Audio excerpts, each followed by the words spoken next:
Well, let's continue our journey into the depths of the world of blockchain and cryptocurrencies. Let's explore two other souls of this universe. On the one hand, the cypherpunks, on the other, the investors.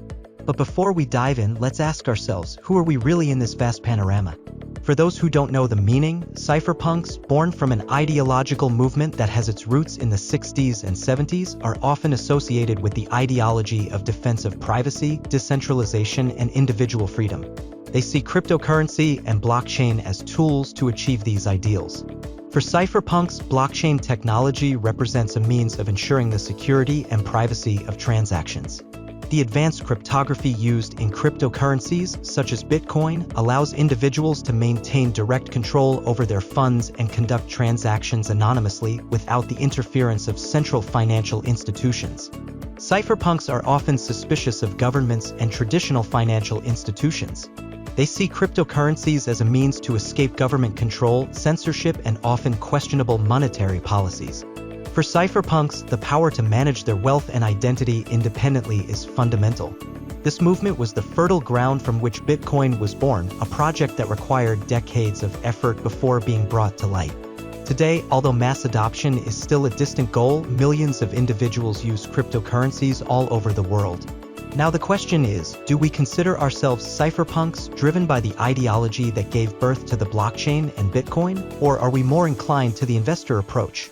Cryptocurrency investors are primarily driven by financial interests. They view cryptocurrencies as an investment opportunity and a means to generate profits. These investors seek to capitalize on the price growth of cryptocurrencies, taking advantage of their volatility and the potential for significant short and long-term gains.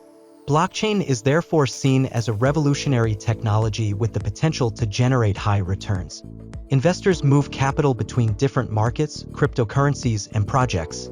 For them, the value of privacy is completely overshadowed, and they are driven exclusively by the desire to seek earning opportunities.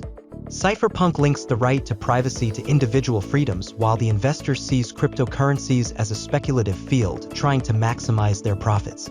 The cypherpunk movement was born to free itself from central banks and control over transactions, while investors need regulated markets to guarantee a solid basis for their operations and avoid possible fraud and information asymmetries.